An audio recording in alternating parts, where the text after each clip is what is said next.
नमस्कार। जय हिंद, जय भारत। भारतीय अवाम ताकत दल अपने भारतीय भाई बहनों से अर्थात अपनी देश भारत की जनता से अर्थात अपनी भारतीय अवाम से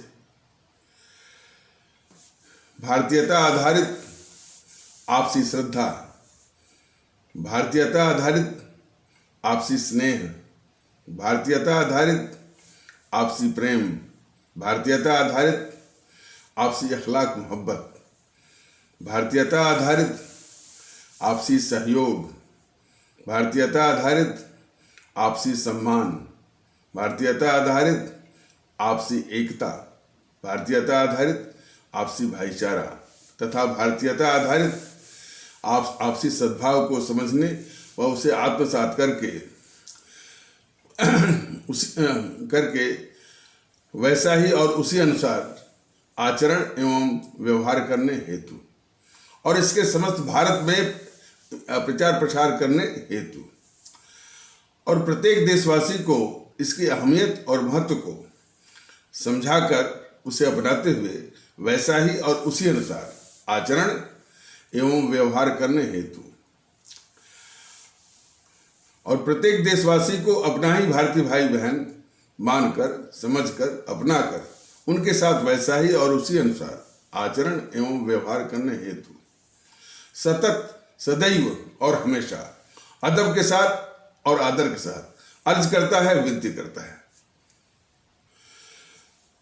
तो जैसा कि इशारा किया गया था पिछले एपिसोड में कि भारतीय जनता पार्टी के कुछ कार्यकर्ता या पदाधिकारी यह कहते सुने गए हैं, देखे गए हैं कि वो हमारे आदरणीय भारतीय भाई बहनों को बता रहे हैं कि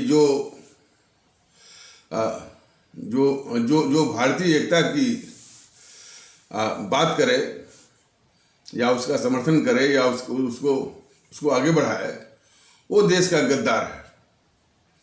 ये कौन कह रहा है?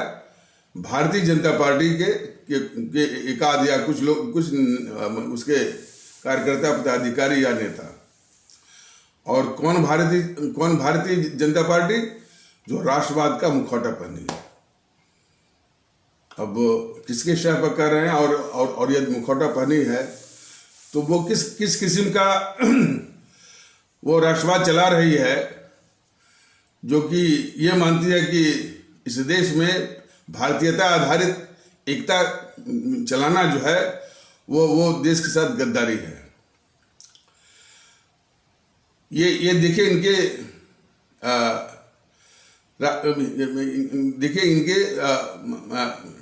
भारतीय जनता पार्टी के राष्ट्रवाद की वो असलियत के कुछ नमूने कि अब इनके नेता कहते हैं कि जो देश में भारतीयता आधारित एकता को चलाते हैं और उसमें उसको आगे बढ़ाते हैं, उसमें विश्वास करते हैं, तो वो देश के गद्दार हैं। और ये भी बताया गया था पिछले एपिसोड में कि इसी के तर्ज पर पहले से ही वो जो गद्दार किस्म का है या गद्दारी है, किस्म का नहीं, गद्दारी है, पुष्पेंद्र कुलश्रेष्ठ जो है वो पहले से ही भाईचारा का मजाक उड़ाना, उपहास करना, हंसी उड़ाना, व्यंग कसना और इस प्रकार से वो भाईचारे का विरोध करता है। और उसके विरोध करने की उसकी एक विशेष शैली भी है। वो कहता है कि पुष्पेंद्र कुलश्रेष्ठ कहता है कि ये भाईचारा वाला कुछ नहीं है। वो भाईचारा बस यही है कि वो भाईजान बन गए और हम चारा बन गए।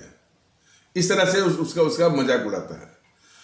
और गंगा जमुनी तहजीब जो हमारी भारतीय एकता का मुख्य आधार है, उसका भी उपहास करता है। और उसी प्रकार हमारी दुआबी मान्यता उसका भी उपहास करता है। तो अब जो है उसी से प्रेरित होकर के काफी मैंने ये आशंका है कि भारतीय जनता पार्टी के कुछ तत्व जो है वो मैंने ये कहना शुरू कर दिए हैं कि भारतीयता आधारित एकता या उसके आधार पर भाईचारा की जो बात करे वो देश का गद्दार है। और यही नहीं, जो देश के असल गद्दार हैं जैसे राहुल गांधी, अब वो इस गद्दारी पर उतर आया है कि लोकसभा में कह रहा है कि इस यानी भारत एक राष्ट्र ही नहीं है, माने भारत को राष्ट्र के रूप में वो मानता ही नहीं है। और वो प्रधानमंत्री श्री मोदी जी के मुंह पर बोला, लोकसभा में बोला, गृह मंत्री के मुंह पर बोला, लोकसभा अध्यक्ष के सामने बोला। तो वो राहुल गांधी जो है इतना खतरनाक, देश का इतना खतरनाक गद्दार जो है, वो मोदी जी के नजरों में वो गद्दार नहीं दिखता है। और अमित शाह के भी नजरों में गद्दार नहीं दिखता है। और जेएनपीसी के तो चमचे कहते हैं कि भाई वो जबान फिसल गई और इसमें इतना यानी हो हल्ला करने की क्या जरूरत है। अब देश के लोग, हमारे आदरणीय भारतीय भाई बहन खुद फैसला करेंगे कि गद्दार कौन है। और मोदी जी जो है इतने खतरनाक गद्दार ये राहुल गांधी को गद्दार नहीं मानते हैं, देश का गद्दार नहीं मानते हैं। और इसकी देश विरोधी गतिविधियों को भी वो गद्दारी नहीं मानते। हमेशा चीन के पक्ष में खड़ा होता है, तब भी श्री मोदी जी उसको गद्दार नहीं मानते हैं। ये चीन की कम्युनिस्ट पार्टी से समझौता करके $800 मिलियन का रिश्वत लेता है राजीव गांधी फाउंडेशन के जरिए, तब भी श्री मोदी जी उसको गद्दार नहीं मानते। डोकलाम के मुद्दे पर जब दुश्मन चीन के साथ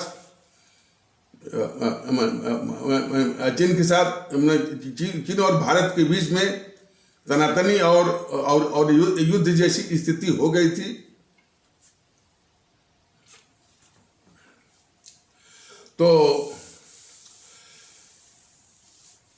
अपने दुश्मन चीन के राजदूत से रात के अंधेरे में यह चोरी छिपे मिलता है और क्या क्या बातें करता है वो, तब भी श्री मोदी जी इस खतरनाक गद्दार को गद्दार नहीं मानते। अपने सेनाध्यक्ष को ये गद्दार राहुल गांधी सड़क का गुंडा कहलवाता है और दुश्मन पाकिस्तान के सेनाध्यक्ष बाजवा को गले लगाने के लिए अपना दूत नवजोत सिद्धू को भेजता है, तभी श्री मोदी जी इस खतरनाक गद्दार राहुल गांधी को गद्दार नहीं मानते। सर्जिकल स्ट्राइक जब अपनी भारतीय सेना करती है, मतलब सीमा के पास पाकिस्तानी क्षेत्र में आतंकी ठिकानों को नष्ट करने के लिए, तो अपनी भारतीय सेना का मनोबल गिराने के लिए और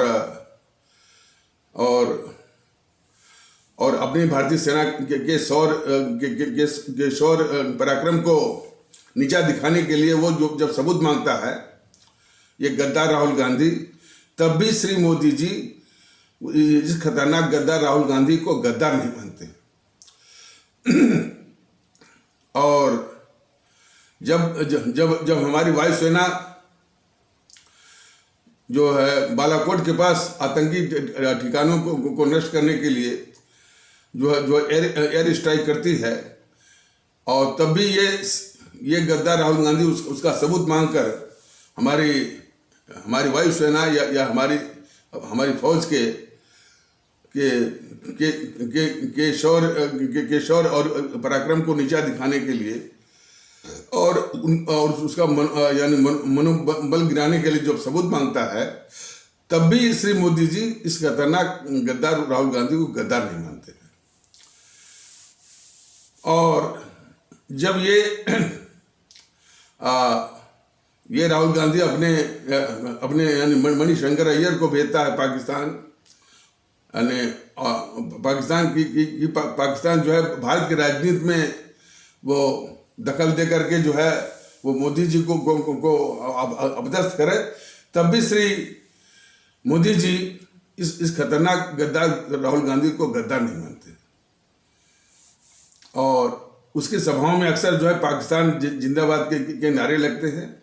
ये राहुल गांधी जो है आतंकवादियों के साथ हमेशा जो है आतंकवादियों के साथ खड़ा होता है, पाकिस्तान के साथ खड़ा होता है और अपने दुश्मन चीन के साथ खड़ा होता है। तो दुश्मन पाकिस्तान के साथ भी खड़ा होता है और दुश्मन चीन के साथ भी खड़ा होता है और आतंकवादियों के साथ खड़ा होता है। तब भी श्री मोदी जी इतने खतरनाक गद्दार को गद्दार नहीं मानते। और जब वो मैंने सीधे लोकसभा में जो कि लोकतंत्र का मंदिर है, उसमें जो है इनके मुंह पर अब किस भाषा का प्रयोग करेंगे, मैंने अभी इन भाषाओं का प्रयोग तो हम कर नहीं सकते, लेकिन और लोग तो कहेंगे ही, मैं कहूँ न कहूँ कि मोदी जी के मुंह पर थूका उसने, कहा कि भारत राष्ट्र ही नहीं है। मोदी जी इसको गद्दार नहीं मानते हैं। अब पूरे सोशल मीडिया में और जितने इनके नेता प्रवक्ता हैं, मंत्री हैं, बस उसको गद्दार न मानने के लिए ये साजिश करते हैं कि उनको राष्ट्र की समझ नहीं है, उनको राजनीति की समझ नहीं है, वो कंफ्यूज्ड हैं, वो पप्पू हैं। इस तरह की साजिश जो बीजेपी और मोदी जी कर रहे हैं, देश के खिलाफ, देश के दुश्मन को किस तरह से बचा रहे हैं, यह देश बर्दाश्त नहीं करेगा। शायद मुगालते में है, देश में जागृति होगी और हमारे मुल्क के गद्दारों को जिस तरह से बीजेपी उनको पाल पोस रही है, उनको बचा रही है, वो इसको हमारे देश के लोग, हमारे देश के देशभक्त भारतीय भाई बहन कदापि इसको बर्दाश्त नहीं करेंगे। और इतना ही नहीं, सिर्फ राहुल गांधी को नहीं पाल रहे हैं, पूरा जो देश विरोधी एक तबका है, गद्दारों का एक तबका है। मीडिया में कई इस देश के गद्दार हैं जिनका नाम भारतीय जनता दल ने इसी यूट्यूब के माध्यम से बताया हुआ है। तो वो जो गद्दार मीडिया में और इलेक्ट्रॉनिक मीडिया में तो ज्यादा, यानी वो टेलीविजन वाले वो ज्यादा गद्दार हैं इस देश के। प्रिंट और जो अखबार है, यानी जो प्रिंट मीडिया है, उसमें भी है। और पत्रकारों का एक गिरोह है।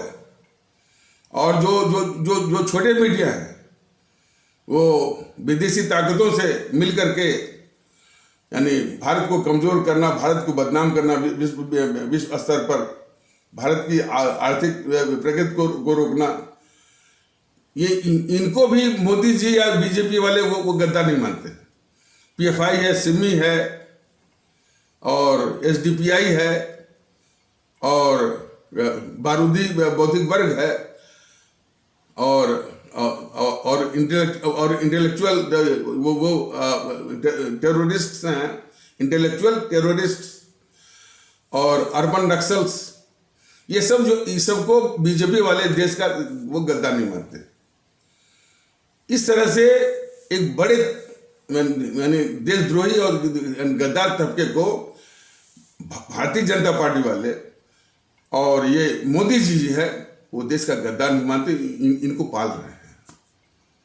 और बात करते हैं राष्ट्रवाद की, और विशेषता बल्कि कि ये दुखड़ा है कि इनके जितने भी सुपर सालार हैं जो कि सोशल मीडिया पर सक्रिय हैं, इनके मतलब बीजेपी और मोदी जी की जितने सुपर सालार सक्रिय हैं सोशल मीडिया पर, वो इन देश के गद्दारों को एक एक करके वर्णन तो करते हैं, थोड़ा बहुत दिखावे के रूप में वर्णन करते हैं कि जो है इस पत्रकार ने ये किया, इस मीडिया ने ये किया, और राहुल के भी विषय में, सोनिया गांधी के भी विषय में, प्रियंका गांधी के विषय में, जो भी है तो वर्णन तो करते हैं। लेकिन जिसको कार्रवाई करनी है और जिस पर देश की आंतरिक सुरक्षा का जिम्मा है, और जिस पर इस देश की आवाम ने भरोसा करके कि वह देश को इन गद्दारों से सुरक्षित रखेगा, और ये भरोसा करके उनको प्रधानमंत्री बनाया, वो मोदी जी इन सारे गद्दारों को उनका नाश करने के बजाय, उनको पंग करने के बजाय, उनको अपने भारतवर्ष की पावन धरती से समूल समाप्ति करने के बजाय उनको पाल पोस रहे हैं। और कहीं कहीं तो ये घुटने भी टेकते हैं। इनके घुटने टेकने के तमाम इस तरह से यानी वो दृष्टांत है और वृतांत है। कभी कभी इनको प्रोत्साहन देने के लिए कहते हैं कि जब तक मोदी है तब तक मजे लीजिए, और आज उसी का नतीजा है कि लोकसभा में वो एक नेता बन करके भारत राष्ट्र के अस्तित्व को जो है वो भारत राष्ट्र के अस्तित्व को वो चुनौती दे रहा है, उसके अस्तित्व को वो नकार रहा है मोदी जी के सामने, अमित शाह के सामने। और अब ये इस तरह की देश के राष्ट्र को नकारने की जो बीमारी है, जो कि आप ऐसे देश के खतरनाक गद्दार तत्वों को बढ़ावा दे रहे हैं और गद्दारी नहीं मानते हैं, तो अब ये बीमारी का संक्रमण आगे बढ़ रहा है।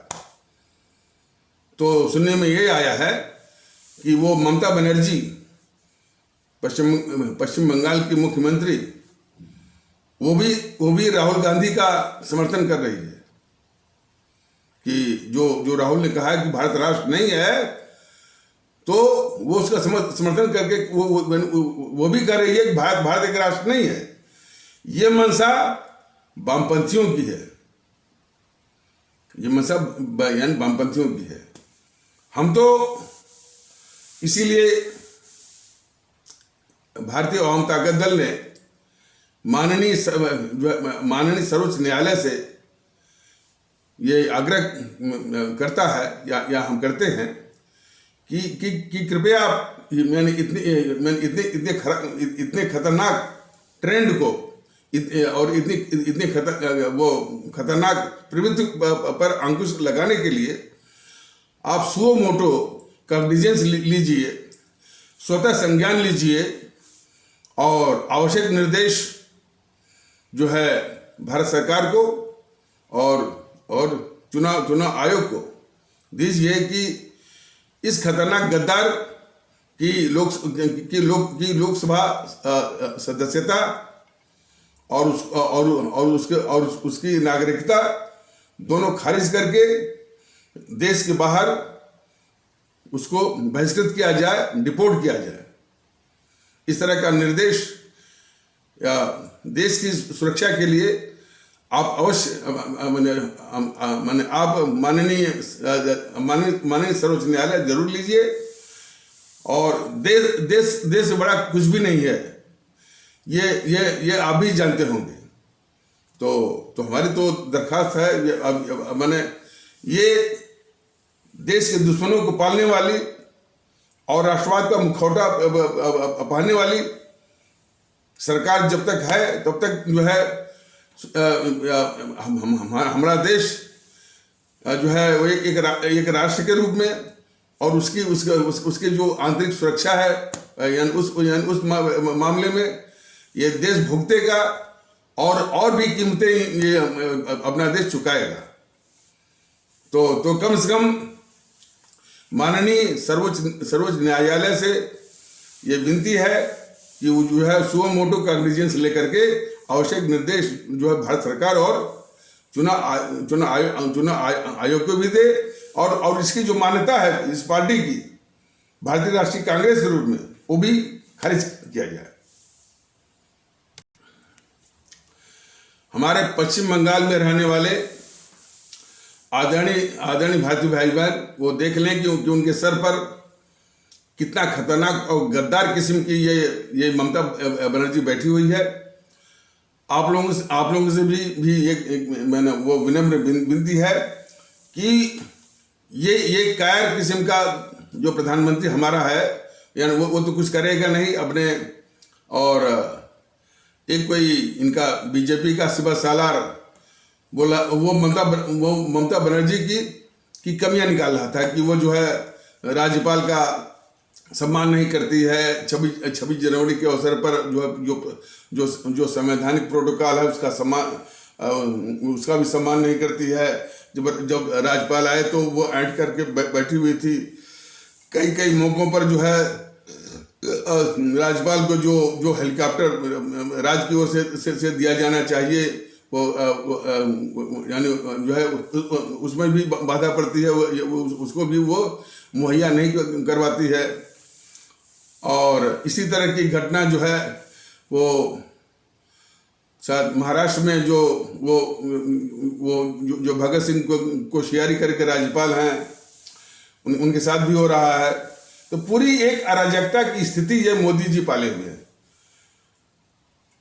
जिन मुख्यमंत्रियों को जो कि अपना संवैधानिक दायित्व नहीं पालन कर रहे हैं और देश के साथ गद्दारी कर रहे हैं, उनको उनसे उल्टे गाली सुनना हमारे जो यानी प्रधानमंत्री पद की प्रतिष्ठा को यानी वो प्रतिष्ठा को यानी नष्ट करना, जो उसका इकबाल होता है, असर होता है, उसको भी नष्ट करना और सारे देश में देश के दुश्मनों को पालना, यह किसी ने भी सोचा नहीं था कि राष्ट्रवाद का नाम लेकर के देश के दुश्मनों को पालना। तो खैर अब ये दायित्व सीधे जनता हमारी जो आदरणीय भारतीय आवाम है, हमारे जो आदरणीय भारतीय भाई बहन है, उनके कंधों पर है।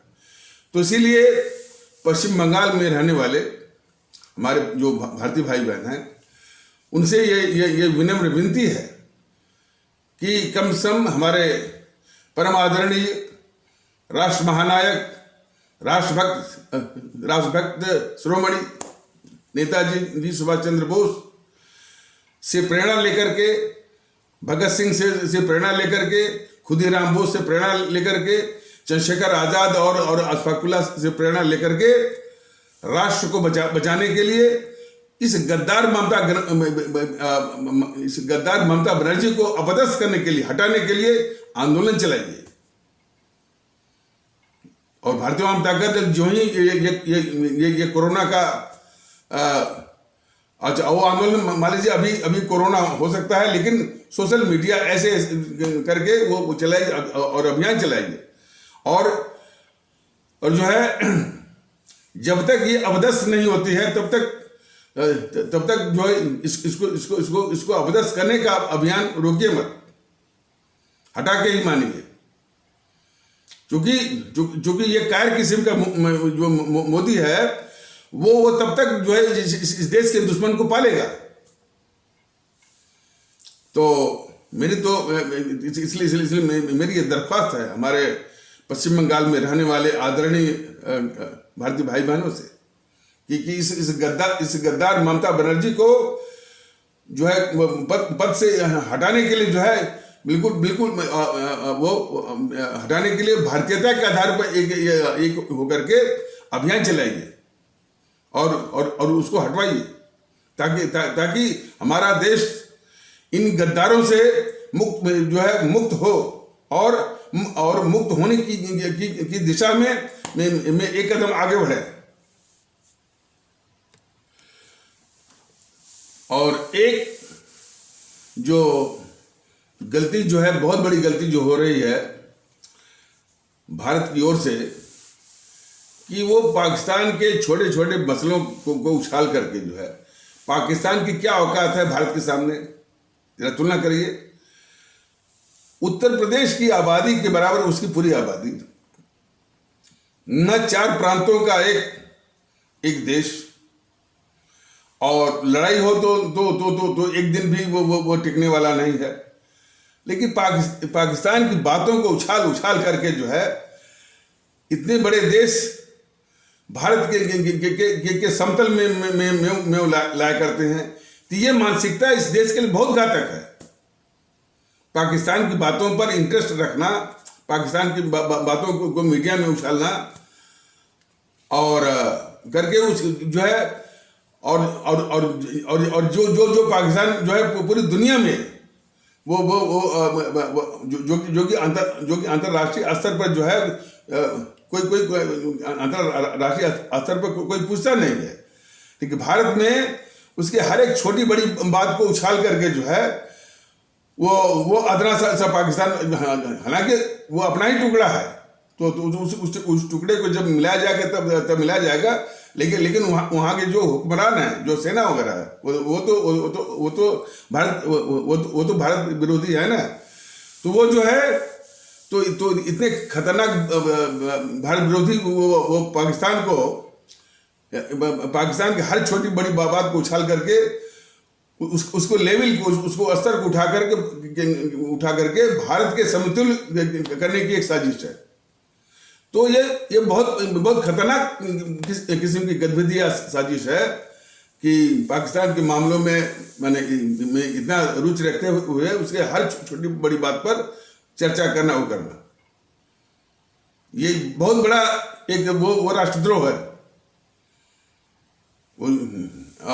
यदि वो आतंकियों को भेजता है तो उसका संज्ञान लेकर के बल्कि एक बार उसको नष्ट ही कर दें। लेकिन ये सारी बातें जो है एक राष्ट्रवादी देशभक्त जो है वो मानसिकता का द्योतक है। ये मोदी की तरह नहीं कि ना मैंने मुखौटा पहनिए राष्ट्रवाद का, और राष्ट्रवाद के नाम पर वोट बटोरिए, सत्ता हथियाइए, सत्ता का उपभोग करिए, लेकिन देश के दुश्मनों को पालिए।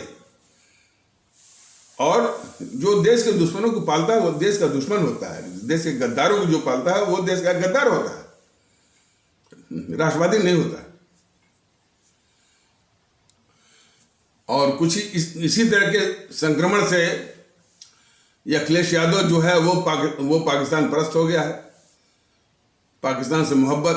बताइए, तो अपने देश से मोहब्बत, अपने देश के दुश्मनों से मोहब्बत करने वाले जो है वो सत्ता हथियाना भी चाहते हैं।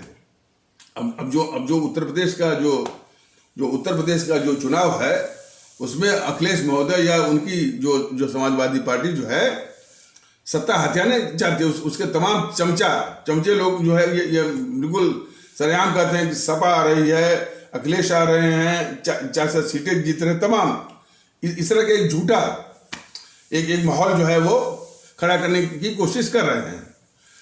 और कौन अखिलेश? जो आतंकवादियों के हमदर्द और पाकिस्तान परस्त, पाकिस्तान से यानी दुश्मन पाकिस्तान से मोहब्बत करने वाले, और तालिबान का इतने खूंखार विश्व स्तरीय आतंकवादी तालिबान का समर्थन करवाने वाले। तो ऐसे अखिलेश यादव जो है, और बाकी तो उत्तर प्रदेश के संबंध में मैं कितना कितना जो है अपने शासनकाल में ये समाजवादी पार्टी या अखिलेश महोदय जो है कितना कहर ढाए हैं, उसको उत्तर प्रदेश भूला नहीं है।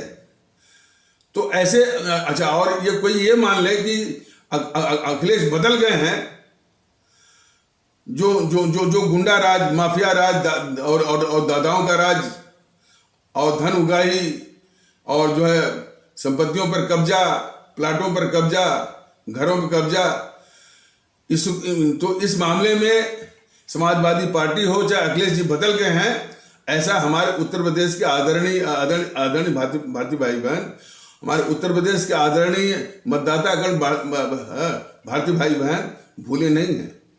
वही यानी वही समाजवादी पार्टी और वही अखिलेश है।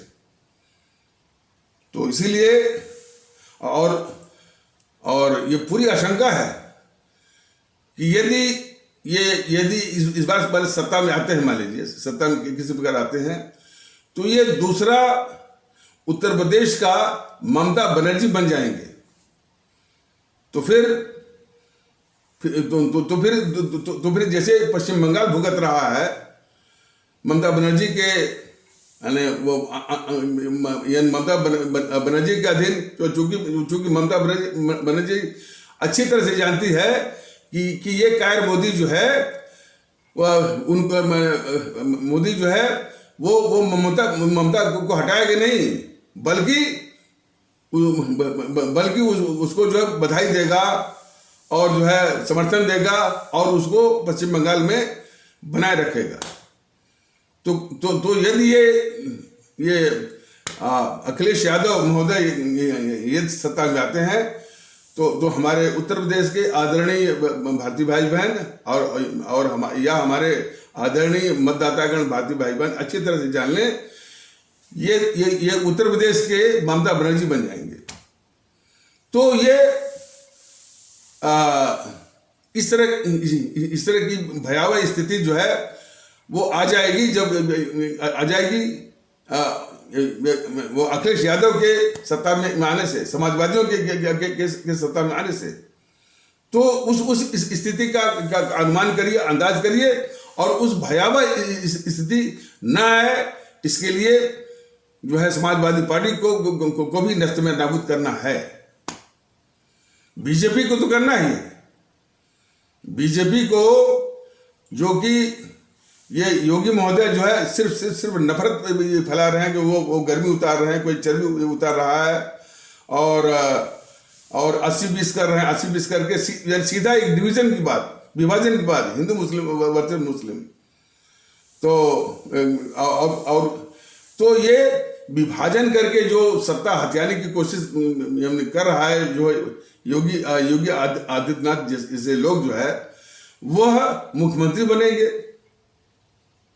और यही नहीं, वो किस आधार पर जो है वो प्रचार करते हैं, हज हाउस और जो है और हज हाउस और मानसरोवर, क्या मानसरोवर स्थल कोई इन्होंने बनवाया गाजियाबाद में।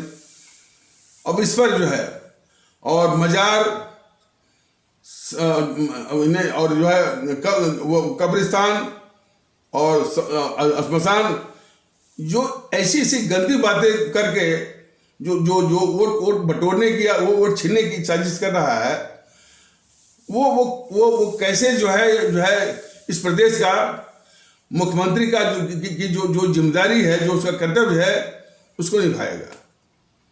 बल्कि वो हमारे उत्तर प्रदेश के लोगों का और उनके हित का वो दुश्मन बन जाएगा। मुख्यमंत्री जो बनाया जाता है या जो जनता चुनती है या जो जनता उनसे अपेक्षा करती है कि एक अच्छा शासन, स्वच्छ शासन और जनता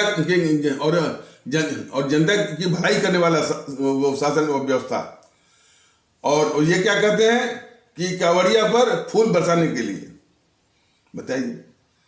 यानी जनता इनको भेजती है लोगों की सेवा करने के लिए, और ये कहते हैं कि हम जो है कांवड़िया पर फूल यानी फूल बरसाने के लिए। तो वो भी कह सकता है, असदुद्दीन ओवैसी भी कह सकता है कि हमको वोट करो, हमको वोट करो और हमको मुख्यमंत्री बनाओ और हम भी जो ताजिया पर फूल बरसाएंगे। तो बताइए, इस तरह का यानी विभेदकारी, विखंडनकारी, नफरतकारी जो है, इस तरह की गतिविधि बोल करके जो है ये वोट बटोर रहे हैं और वोट छीन रहे हैं। ऐसे लोगों को तो यदि पूरी वास्तव में भारतीय जनता दल तो बिल्कुल स्पष्ट रूप से कह रहा है और बेबाकी से कह रहा है कि यदि देश में जिस तरह की जागरूकता होनी चाहिए, यदि उस तरह की जागरूकता हो, लोग जो है भारतीयता के प्रति जो है संजीत हों कि सभी यह देश भारत है, सभी लोग भारतीय हैं, तो ऐसा कहने वाले को यानी हमारे आदरणीय भारतीय भाई बहन या हमारे आदरणीय भारतीय आवाम भारतीय समाज से और देश के बाहर कर दे उसको। एक क्षण भी ऐसे तत्वों की जगह एक क्षण भी ऐसे तत्वों के लिए जगह नहीं बनती। लेकिन अफसोस कि उस तरह की मानसिकता का अभाव है। लेकिन उस तरह के दृष्टिकोण मानसिकता को जगाने के लिए ही भारतीय अवाम ताकत दल वो निरंतर कोशिश अभी फिलहाल यूट्यूब के पैगाम के माध्यम से कर रहा है कि हमारे सभी भारतीय भाई बहन 135 करोड़ के सब में जो है भारतीयता आधारित एक भाव आना चाहिए। भारतीयता आधारित और जितने भी आवश्यक पहलू हैं, एकता है, भाईचारा है और आपसी सद्भाव है, आपसी अखलाक मोहब्बत है, प्रेम है, आपसी श्रद्धा स्नेह, सब कुछ भारतीयता आधारित। तो ताकि हमारी आवाम ही जो है ऐसे तत्वों को बाहर कर दे और वो चुनाव लड़े, मुख्यमंत्री बने, मंत्री बने, इसकी नौबत ही न है। लेकिन इनको मौके पर इनको पहचानिए और इनकी फितरत क्या है ये भी पहचानिए कि इनको ऐसे तत्वों को, चाहे जो वो असदुद्दीन ओवैसी हों, चाहे ये महोदय हों, योगी आदित्यनाथ जो है, वह जो है ये पात्रता ही नहीं रखते कि भारत की पावन धरती पर एक क्षण के लिए भी रहें, बशर्ते उस तरह की जागृति हो। और मुख्यमंत्री बनना तो दूर की बात। तो इस रूप में पहचाने और हमारे सभी आदरणीय भारतीय भाई बहन, हमारे सभी आदरणीय मतदातागण भारतीय भाई बहन, उत्तर प्रदेश के सभी आदरणीय मतदातागण भारतीय भाई बहन, वो उत्तराखंड के, और हमारे सभी आदरणीय मतदातागण भारतीय भाई बहन पंजाब के, हमारे सभी आदरणीय मतदातागण भारतीय भाई बहन गोवा के, और उसी प्रकार हमारे सभी आदरणीय मतदातागण भारतीय भाई बहन मणिपुर के, सभी लोग जब भारतीयता के आधार पर एक होकर के नोटा का इस्तेमाल करिए, नोटा दबाइए और नोटा के प्रति जो है कटिबद्ध और प्रतिबद्ध होकर के नोटा के प्रतिशत को 90 के ऊपर ले आइए। तब इन भारत विरोधी ताकतों से निजात मिलने का रास्ता बनेगा। और इस तरह के विचारों को आगे बढ़ाइए। इस तरह के विचार को जो है जो सोशल मीडिया एक जो है बहुत ही वो सशक्त माध्यम है। इससे आपको इसके माध्यम से इस तरह के विचारों को नोटा और खास करके नोटा का इस्तेमाल करना है और नोटा के इस्तेमाल की जो प्रेरणा है उसको सोशल मीडिया के जरिए अधिक से अधिक उसको बढ़ाइए और जो है नोटा का प्रतिशत 90 के ऊपर जाए, इसको सुनिश्चित करिए। ये आज के दौर में देश को इन देश विरोधी ताकतों से बचाने में और जो है मोदी जी की कायरता से इस देश को मोदी जी की कायरता से जो ये देश त्रस्त है, वो इस मुल्क को बचाने के लिए नोटा नोटा नोटा किताब मत भूलिए, उसका इस्तेमाल करिए और 90 के आसपास उसको पहुंचाइए। देश में नफरत फैलाने वाले और खास करके जो है हमारे हिंदू सनातन आस्था वाले भारतीय भाई बहनों के तबके के जो कट्टरवादी तत्व हैं, वो हर वक्त जो है हमारे इस्लाम आस्था वाले भारतीय भाई बहनों को ही कोई निशाना बनाते हैं और हर वक्त जो है कुतर्क। तो इसलिए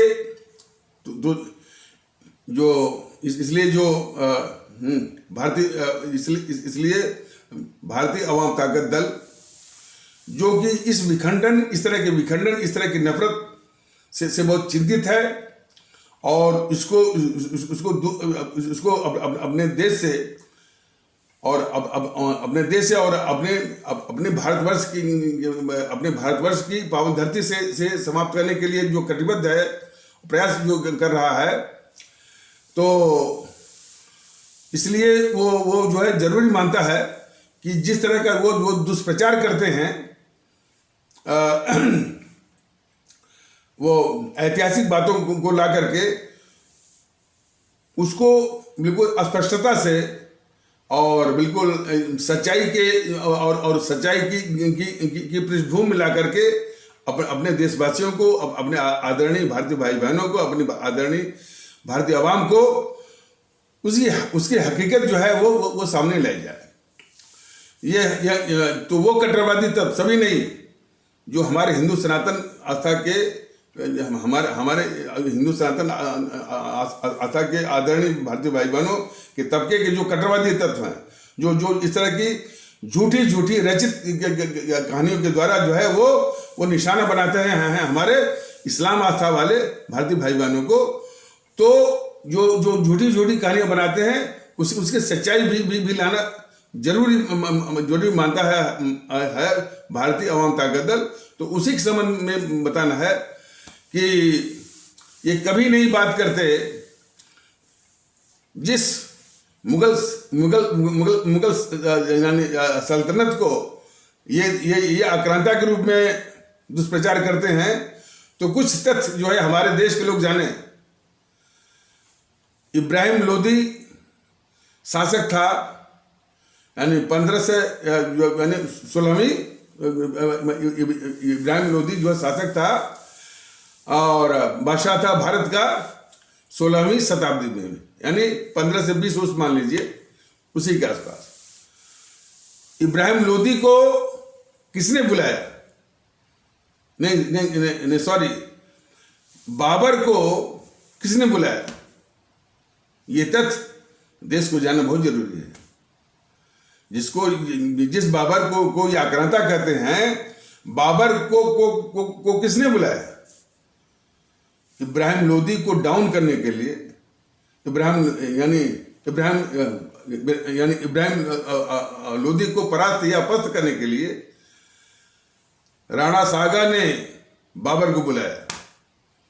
ये पूछिए, देखिए ये सारी बातें जो मैं कह रहा हूं, इसका कदाप मतलब नहीं है कि फिर इसके आधार पर जो है भेद विभेद। भारतीय जनता दल तो बार बार ये कह रहा है कि भूतकाल की वो बातें ऐतिहासिक बातें जो उनके समय की वो राजाओं और परस्पर उनकी क्या दुश्मनी रही होगी, क्या राजनीतिक महत्वाकांक्षा रही होगी, क्या आपस में वो युद्ध किए होंगे और हमेशा युद्ध में तो लोगों की जान जाती ही है। तो इस तरह के जितने भी यानी विध्वंस हुए और नाश हुआ और लोगों की जान गई, उसको कोई भी कट्टरवादी हो, चाहे वो हिंदू सनातन का चाहे वो हिंदू सनातन आस्था वाले भारतीय भाई बहनों के तबके का हो, चाहे हमारे इस्लाम आस्था वाले भारतीय भाई बहनों के तबके का हो, ऐसे जो घटनाएं हैं जिसमें जनहानि हुई है, जिसमें एक शासक दूसरे शासक पर हावी हुआ है या उसके साम्राज्य को छीना है, उसको धर्म का रंग देते हैं हमेशा। ये सबसे जो उनका जो खुराफाती दिमाग काम करता है, वो हमेशा जो मजहब का नाम देते हैं। बताइए, यदि मैं कहूँ कि जिस अशोक को बहुत आदर्श मानते हैं, दो तथ्य तो कि उसने अपने 99 भाइयों को मार करके तब वो जो है वो सम्राट बना था। और फिर कलिंग के युद्ध में लाखों लोग मारे गए, तब इसके बाद उसने जो है यानी बौद्ध धर्म अपनाया। तो किन परिस्थितियों में वो युद्ध हुआ, और आज जो है उड़ीसा में रहने वाले जो भारतीय भाई बहन है, उनको भड़काया जाए, उनको उकसाया जाए कि भाई अशोक के खिलाफ अभियान चलाओ, नफरत फैलाओ, तो कैसा रहेगा? जो आर्य आए तो आर्यों के आने पर जो है वो जो है वो यानी द्रविड़ियों को ढकेल करके वो वहाँ माने दक्षिण भारत में कर दिया। तो उन यानी जो जिनको द्रविड़ कहा जाता है, तो द्रविड़ कहे जाने वाले हमारे भारतीय भाई बहन को यदि उकसाया जाए, भड़काया जाए जो है उत्तर भारतीयों के खिलाफ, तो कैसा रहेगा? तो ये वास्तव में जो इस तरह से नफरत फैलाते हैं, उनको पूरा देश जो है पहचाने। ये भारतीय ताकत दल ने बराबर कहा कि जैसे, और ये क्या करते हैं, बिल्कुल जो है वो सांप्रदायिकता के आधार पर जो है इस तरह से भेद विभेद वो रख देंगे जो है वो उनको। तो सांप्रदायिकता के आधार पर ये नफरत फैलाने वाले कट्टरवादी तत्व जो है हमारे हिंदू सनातन आस्था वाले भारतीय भाई बहनों के तबके के जो कट्टरवादी तत्व हैं, वो सीधे एक क्लीवेज वो यानी सांप्रदायिकता के आधार पर ही फैलाते हैं। वो कभी जो है यानी महाराणा प्रताप को लाएंगे, कभी जो है वो जो है शिवाजी को लाएंगे, वो जो छत्रपति शिवाजी हैं उनको लाएंगे वो औरंगजेब के खिलाफ, और महाराणा प्रताप को लाएंगे जो है वो अकबर के खिलाफ।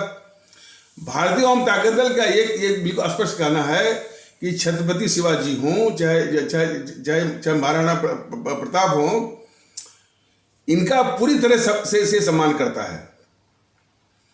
जिस इज्जत के वो हकदार हैं, यह देश और सभी लोग और जो है भारतीय आम ताकत दल भी सम्मान करता है। लेकिन उनको सम्मान देने का कतई मतलब नहीं है कि हमारे जो राजनीतिक हस्ती है और जो राजनीतिक प्रतिष्ठा के अधिकारी जो है, मैंने वो औरंगजेब हो, चाहे शाहजहां हो, चाहे जहांगीर हो, चाहे वो औरंगजेब ही क्यों ना हो, यानी उनको सम्मान न दिया जाए। तो प्रत्येक भारतीय भाई बहन का ये फर्ज बनता है, और भारतीय और भारतीय आवाम ताकत दल भी अपना फर्ज मानता है कि जितनी भी राजनीतिक हस्तियां हैं, सबका बराबरी के आधार पर जो है बराबर रूप से जो है सम्मान दिया जाए, इज्जत दिया जाए। किसी को आक्रांता करने की आवश्यकता नहीं है। ये इस तरह की कहानियां ये बनाते हैं। ये कभी नहीं जो है वो जहांगीर के न्याय की बात नहीं ये करते हैं। जहांगीर का न्याय बहुत मशहूर है। वो ऐसा था कि जहांगीर की बेगम थी, वो नूरजहां थी।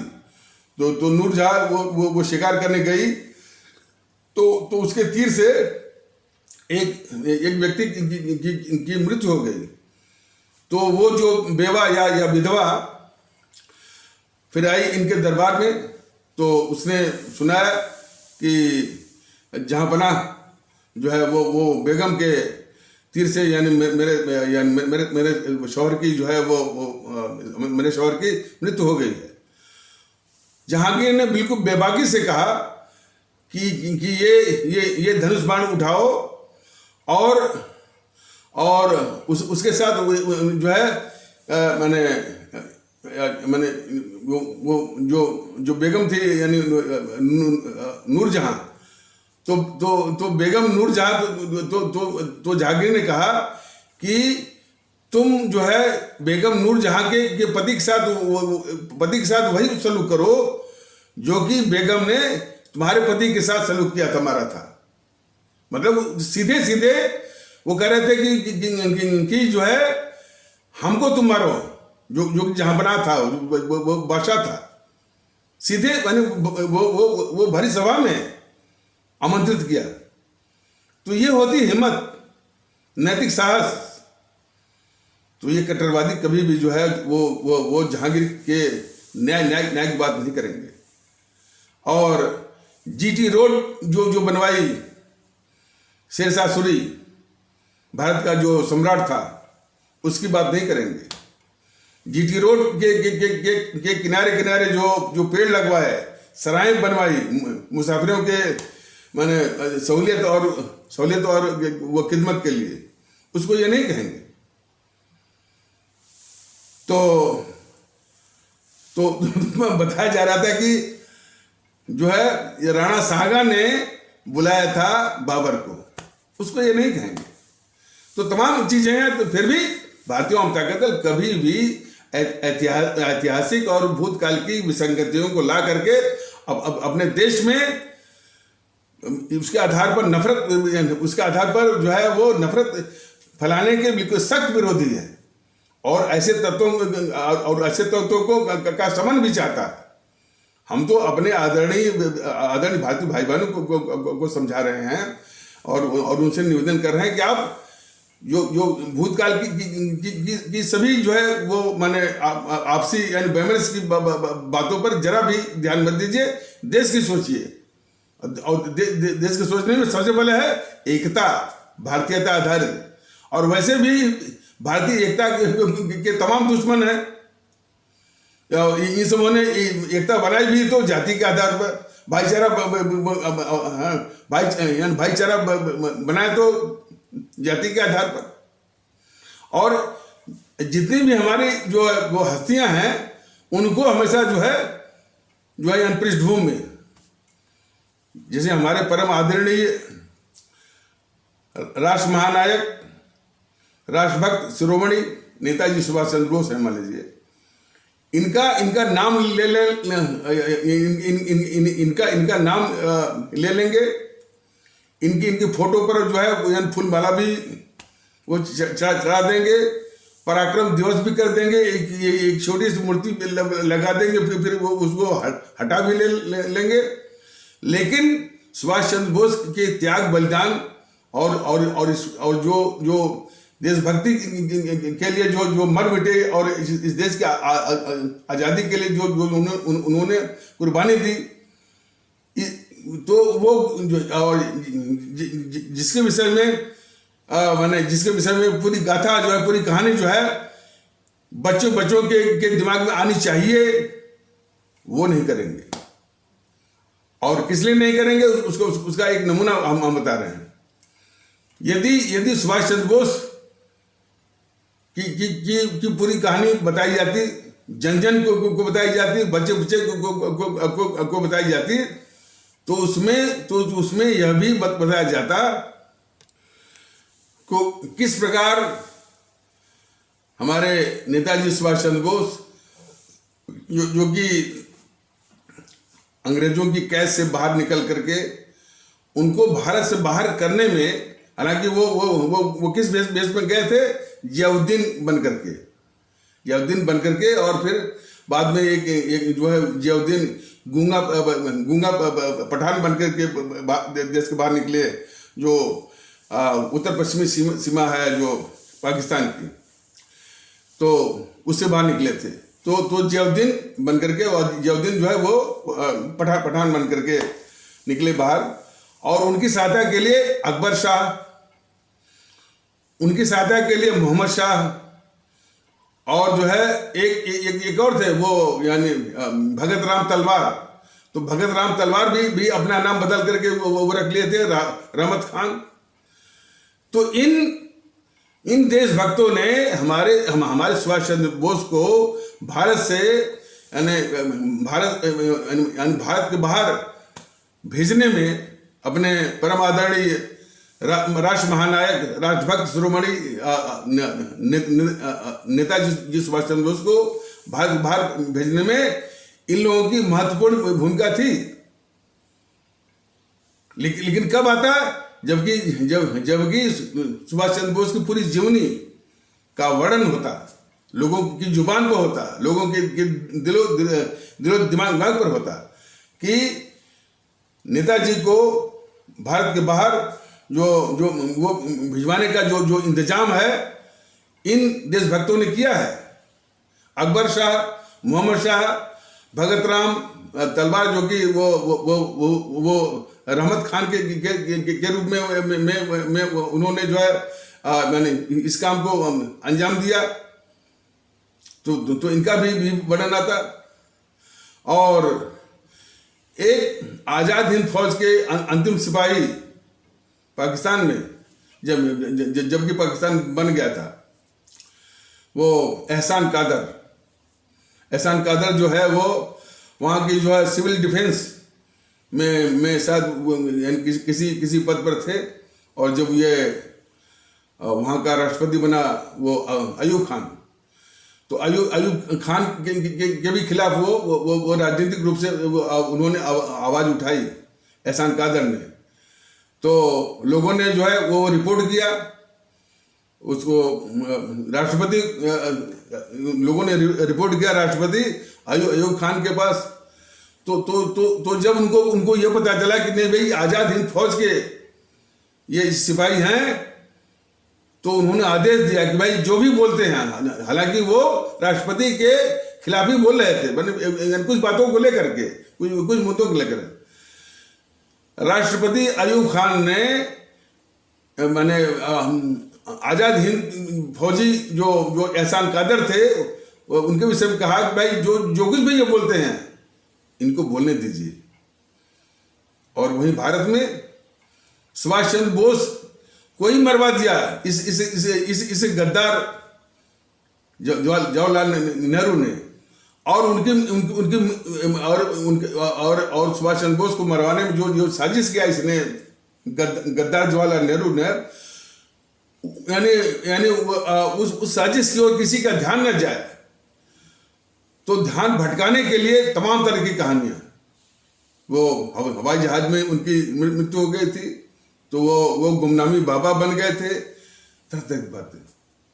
तो इतने शातिर हैं ये सब जो है गांधी नेहरू परिवार चंडा चौकड़ी वाले, हमारे देश के लोग अच्छी तरह से पहचाने। और उसी शातिर देशद्रोही, देश का खतरनाक दुश्मन को ये मोदी जी उसकी रक्षा कर रहे हैं।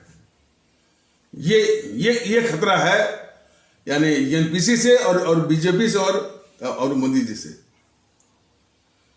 तो आगे हम बता रहे हैं कि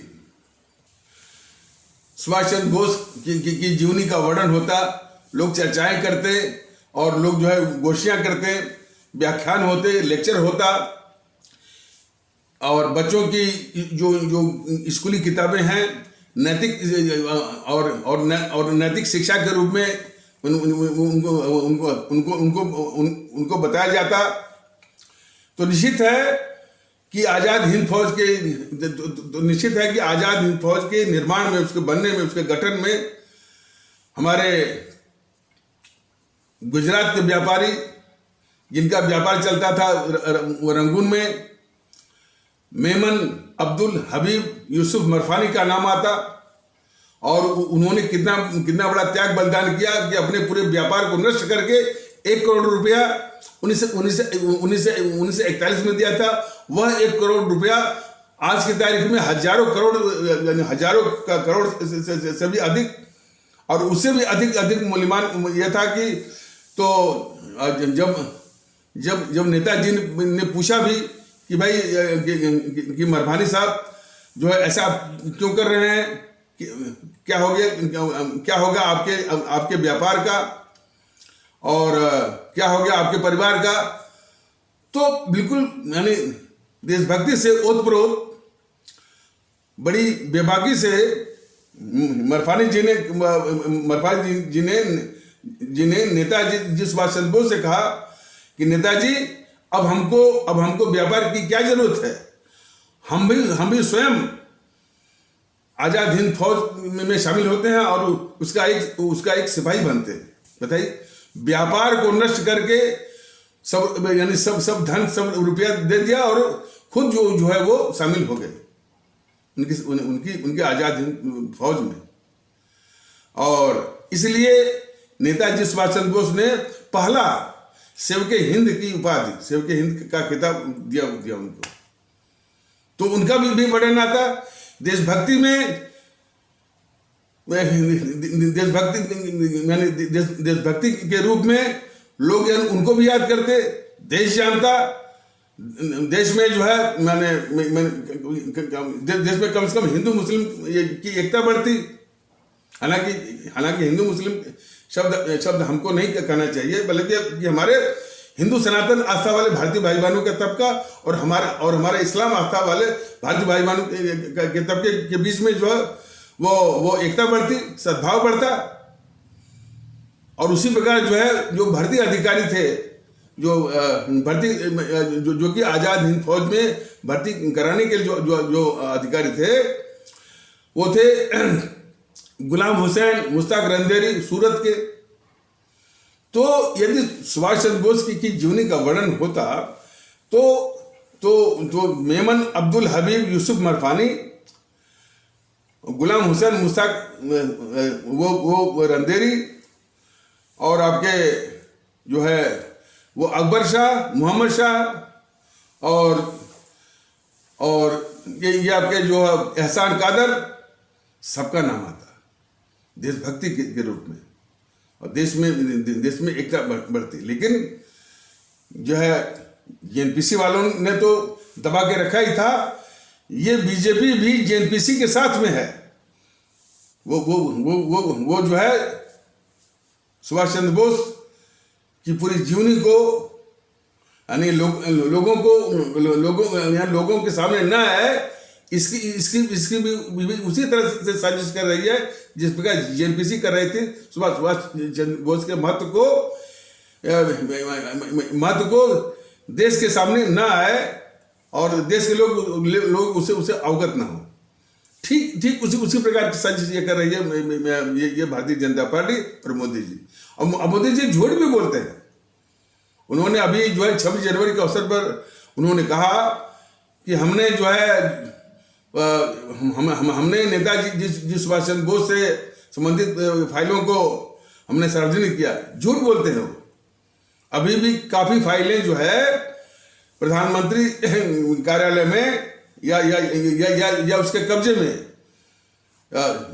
नेताजी सुभाष चंद्र बोस से संबंधित तमाम फाइलें हैं जो कि अभी भी सार्वजनिक नहीं हुई हैं। तब ये मोदी झूठ बोलते हैं कि हमने जो है वो उन फाइलों को हमने जो है सार्वजनिक कर दिया। सार्वजनिक किया है, ऐसी बात नहीं है, थोड़ा बहुत किया है। लेकिन जो और तमाम फाइलें अभी पड़ी हुई हैं, तभी ये झूठ बोल रहे हैं कि इन्होंने सभी फाइलों को जो है वो बाहर ला दिया और उसको सार्वजनिक कर दिया। तो ऐसे यानी नेताजी के पास के साथ यानी ये छल कपट। तो जो नेताजी जो नेताजी सुभाष चंद्र बोस के साथ छल कपट कर सकता है, वो किस किस्म का वो जो है राष्ट्रवादी हो सकता है। ये एक स्टैच्यू ऑफ यूनिटी बनी उनकी सरदार पटेल की।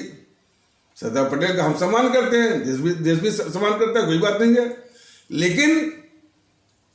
लेकिन हमारे परम आदरणीय राष्ट्र महानायक राष्ट्रभक्त शिरोमणि नेताजी सुभाष चंद्र बोस, उनकी जो महानता है, उनका जो कद है, वह ये मांग करता है कि विश्व में सबसे ऊंची स्टैच्यू ऑफ यूनिटी से भी ऊंची उनकी एक प्रतिमा बननी चाहिए।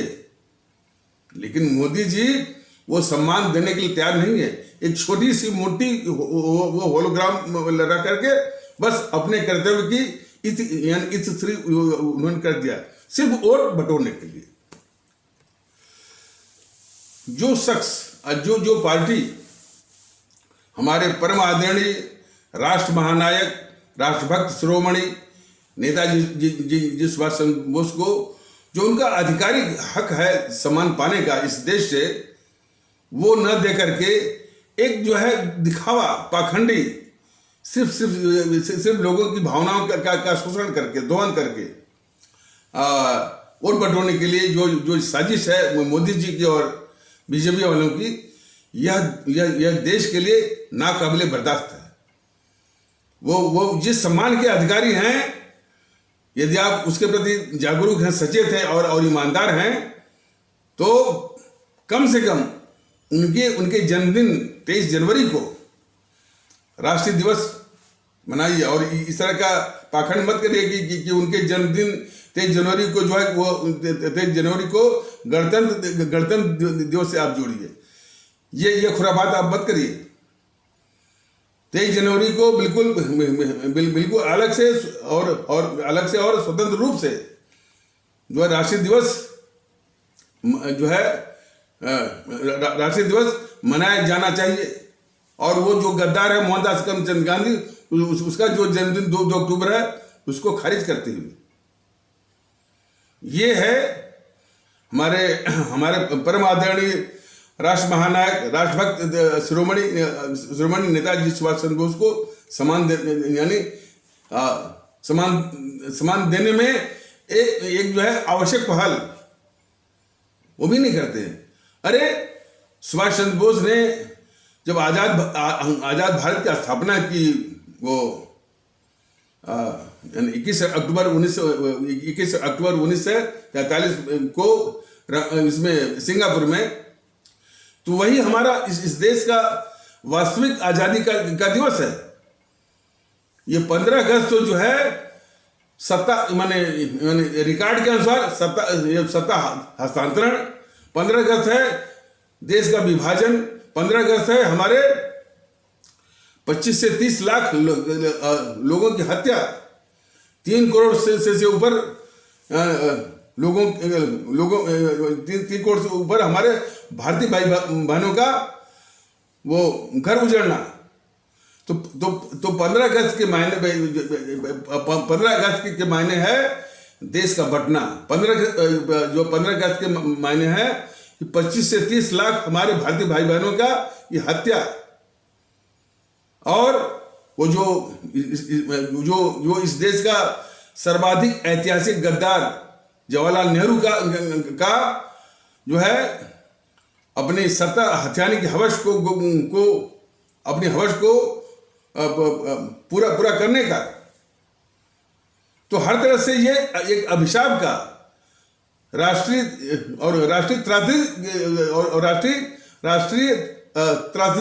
त्रासदी का, नेशनल वो ट्रेजेडी का ये दिवस है।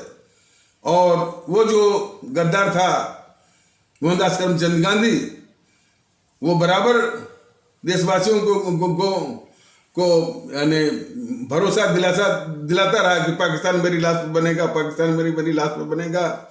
और जो कि खुद ही वो देश बांटने की जो है वो साजिश कर रहा था। तो वो 15 अगस्त जो है विश्वासघात का दिवस है, जो इस गद्दार मोहनदास करमचंद गांधी ने देशवासियों के भरोसे को और विश्वास को तोड़ करके जो विश्वासघात किया। तो 15 अगस्त जो है गांधी द्वारा विश्वासघात का दिवस है। तो ये पूरे कलंक को आप मैंने जो कलंक जो है अभिशाप जो है जेएनपीसी वालों ने थोपा देश के ऊपर, उसी कलंक को ढोएंगे भी।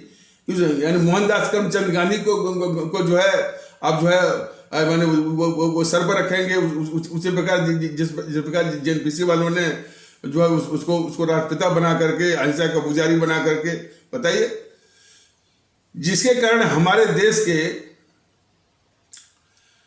25 से 30 लाख लोगों की हत्या होती है। तो उसको सब कहते हैं अहिंसा के पुजारी। जो देश को बंटवाता है तो वो बोलते हैं कि वो राष्ट्रपिता है। और कितना झूठ बोलता है मोहनदास करमचंद गांधी गद्दार जो है, तो उसको बोलते हैं सत्य का पुजारी। तो वही अभिशाप जो जेएनपीसी वाले थोपे होते हैं अपने देश के ऊपर, वही अभिशाप जो है वही अभिशाप जो है हमारे देश के ऊपर, उसी अभिशाप को आप जो है वो ढोआ रहे हैं। उसी अभिशाप को आप भी ढो रहे हैं और देशवासियों से और देश से भी उसको ढोआ रहे हैं।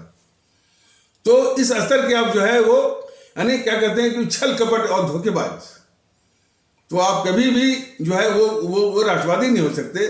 देश के दुश्मनों को, देश के गद्दारों को पालने वाले आप।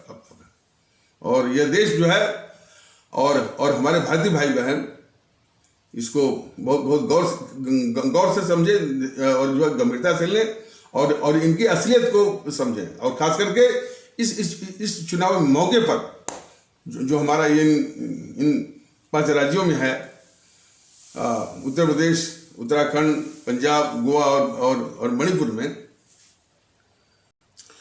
तो इसके सभी आदरणीय मतदातागण, भारतीय भाई बहन, उत्तर प्रदेश के भी, उत्तराखंड के भी, पंजाब के भी, मणिपुर के भी और गोवा के भी, सभी हमारे आदरणीय मतदातागण, भारतीय भाई बहन भारतीयता के आधार पर एक होकर के, भारतीय माहौल बना करके, भारतीय सद्भाव ला करके नोटा नोटा नोटा नोटा और इस संदेश को सोशल मीडिया और अन्य संभव साधनों के द्वारा इसको जो पूरा फैलवाइए, प्रसारित करवाइए, जन जन तक इसको पहुंचवाइए। और नोटा के 90%